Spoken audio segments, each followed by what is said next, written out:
أعوذ بالله من الشيطان الرجيم. بسم الله الرحمن الرحيم. السلام عليكم أخواني وأخواتي الأعزاء. في هذا الفيديو سوف نبحث عن عدة أسئلة حول حجاب الرجال، وأولها: لماذا يختلف حجاب الرجال عن حجاب المرأة؟ عندما نتكلم عن الحجاب دائما نخص المرأة والتزاماتها الشرعية، لكن قليلا ما نتكلم عن حجاب الرجل، وكثيرا من النساء يتساءلن عن فرض الحجاب على المرأة دون الرجل. صيغة هذا السؤال خاطئة، لأن كما فرض الله الحجاب على النساء أيضا فرضه على الرجال. يجب أن تكون صياغة السؤال على النحو التالي: لماذا يختلف حجاب الرجال عن حجاب النساء؟ الجواب على هذا السؤال واضح ومنطقي. المرأة بطبيعتها تختلف عن الرجل، فهي جميلة بطبيعتها من دون أن تبذل جهدها، والشهوة والإثارة لدى الرجل أكبر مقارنة للمرأة.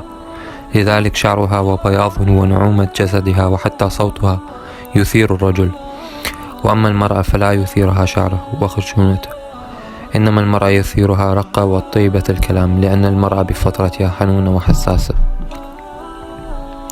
فلذلك لكل من الطرفين يوجد حجاب معين يجب الالتزام به، مثلما توجد أدوار مختلفة للرجل والمرأة في هذه الحياة. ماذا عن الحجاب الظاهري والحجاب الباطني؟ والحجاب الشرعي ينقسم إلى نوعين للرجل كما للمرأة: الحجاب الظاهري والحجاب الباطني. بالنسبة للحجاب الظاهري للرجل فهو سائر للبدن، لكن يختلف عن حجاب المرأة، والسبب كما ذكرنا سابقا. فإذا نظرنا إلى الأحاديث الشريفة نرى بأن النبي محمد صلى الله عليه وآله والأئمة الأطهار يوصون بعدم ارتداء الثياب الرقيقة واللينة من باب الحشمة والعفة. عن علي عليه السلام: عليكم بالصفيق من الثياب، فإن من رق ثوبه رق دينه. وعن الصادق عليه السلام: إن الجسد إذا لبس الثوب اللين طغى. والمفهوم من هذه الروايات أن يأخذ الرجل بالثياب الكثيفة دون الرقيقة. وأما بالنسبة للحجاب الباطني يتعلق بسلوك الرجل، فهو العفة والحشمة وغض البصر. والحجاب الباطني هدفه أن يحجب الرجل عن الرذيلة والفساد وكل ما يسخط الله.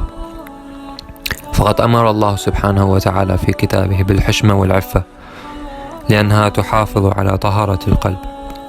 وإذا سألتموهم متاعا فاسألوهم من وراء حجاب، ذلكم أطهر لقلوبكم وقلوبهم.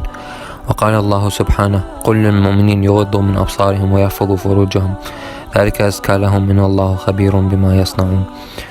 وأيضا أهل البيت عليهم السلام وصوا الرجال بالحشمة، فهناك حدود صارمة بين حوار الرجل مع المرأة.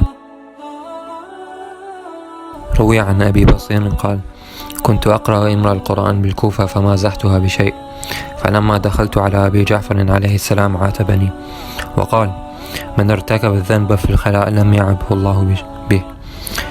أي شيء؟ قلت: للمرأة، فغطيت وجهي حياء وتبت.